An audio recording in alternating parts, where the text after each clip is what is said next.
So that was reset by this guy and his bandmates.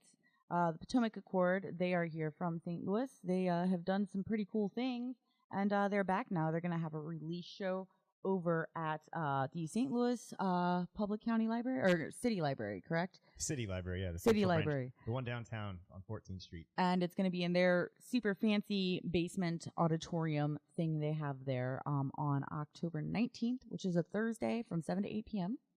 And one thing that we did not mention, or he forgot to mention, the last set when we were talking about that, you do get a free CD if you show up to that, to the free show. Free CD, free sticker, and free download code of that CD that you hold in your hands in case you don't have a CD drive to rip it to. I think that's awesome. I always buy, like I do when I use music, because I do radio here, I get digital a lot for that. But when it's something I really love, I want the physical copy like too. We were saying earlier, you want to touch it. Right. I want to have it. You know, what if, tech goes down and, there's never, digital downloads again? Well, I've still got the physical copy. There's something very special about being able to like hold the artwork and read the liner notes and see the, what the band envisioned as the whole enchilada. It's a piece. It's the whole Definitely. thing. It's an art as a piece. It's like, do you want to see a wonderful painting online, or do you want to go look at it? Like, I think most people want to see it. I would, because then you see the oil and the strokes and everything a lot more than just the colors. So, we haven't really shouted out there are two more guys in this band besides for just you that were not able to be here. We haven't said hello to them yet. Yeah, they better be listening or else. But yeah, there's Jerry, who plays the drums, and he's been in the Potomac Accord since the beginning. He's the key ingredient to still being around here today. So he plays the drums, and I've known him for a very long time. And then our bass player, his name is Joe, and I've actually known him for a very, very long time. And he's been in the band now for a few years.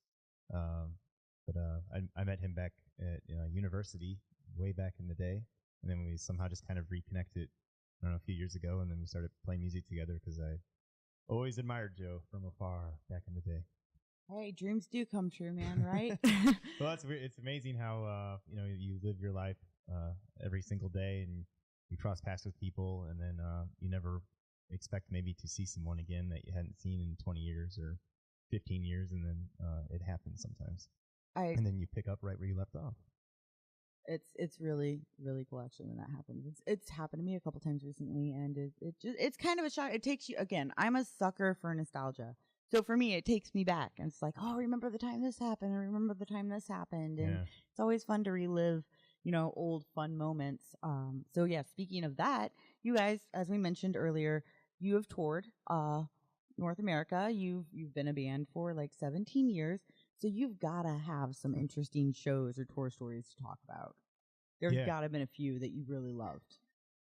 Touring was one of the greatest highlights of our lives, and it afforded us the wonderful opportunity to see nearly every single state in the country and go to all these wonderful cities and fall in love with places you never even envisioned even stepping foot into.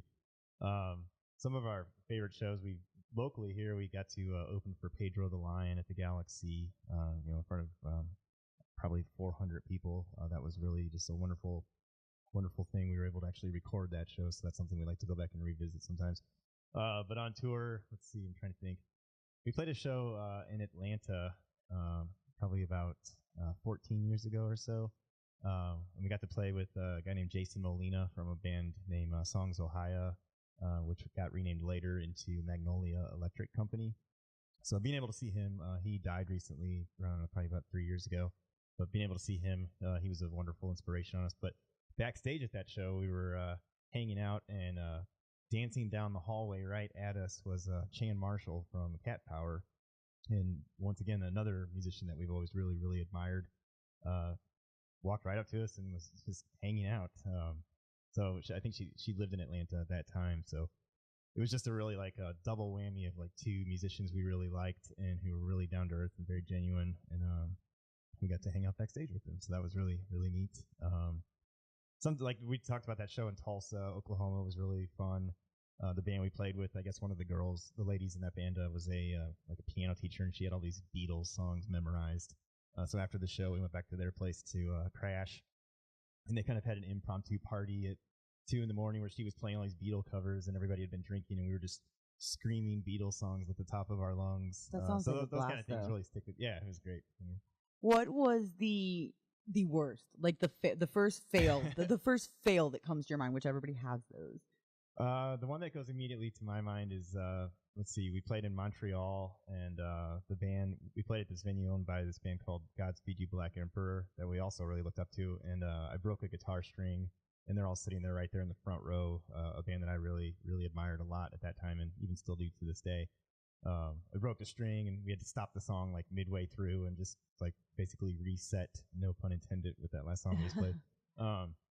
And then after that show, it was really cold and kind of got cast out into the darkness, and we couldn't find a place to stay, so we drove, little to our knowledge that Ontario is just this incredibly flat, emptyless place once you get outside of the cities. So it was like really late at night and super dark, and I think we ended up just like pulling over on the side of the highway in a rest area parking lot and having to sleep in the van. So that immediately comes to my mind of a very not so bright moment. Those things do happen, though. Yeah. I mean, breaking a string, it's like it's not every show, but I think everybody has done that at some point. No, it's different when you're in front. Again, you were in front of like people you really respected, so it's embarrassing, but Right. it happens. And then I don't know a single artist that's toured that hasn't, like, unless they're on a like bus and like have made it, which is rare these days. But that hasn't had to sleep in a rest area parking lot or had a tire bust out and Yeah. ended up having to walk 8 miles to a gas station. Or I mean, that's part of the thing, and that's part of what makes it memorable, even though it's stressful at the time. It's Yeah, the great narrative to that was then the next day we played in Toronto, and the people we played with there in the show we had was amazing. So it just, yeah, you went from like 0 to 10, within a few hours. So that was pretty neat. and I would imagine having a bad night would make you appreciate the good ones even more. Oh yeah. So yeah, absolutely. I would love to go on tour. It seems like it's super fun and super enjoy. I'm sure it's work, and it's months of work in advance, and again networking and Yeah, and you can. The really amazing part is some bands don't take the opportunity to make it into like a somewhat of a vacation too. And we have bands stay with us all the time, and we're all stoked that they're in our town, and we'll give them kind of like a little itinerary of like, man, you got to go to the City Museum, and make sure you go. As cliche as it is, you got to stand under the arch and like just look at it like up close. And we have a great free zoo. We're one of the only places to have a good free zoo in the country. Yeah. So I mean, I know that's so. So we'll tell bands stuff like that, and I mean, they might even end up staying at our place, and so we'll kind of talk to them in the morning, be like, you got to go here and you got to go here, like make sure you just hit it up, even if you just spend 45 minutes. And some of them are just, nope, we got to get to the venue. We want to get there and go eat some crappy food. So we try to do the opposite of that and get to explore the culture and talk to people and see some of the sights and attractions and ingrain those memories in our mind for a lifetime.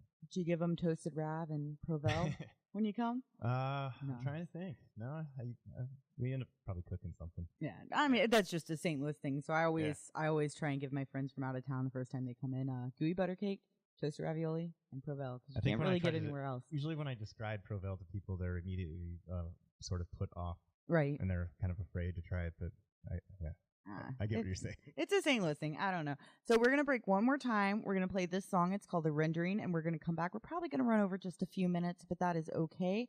Erin, Superfun local show here with Andy from the Potomac Accord.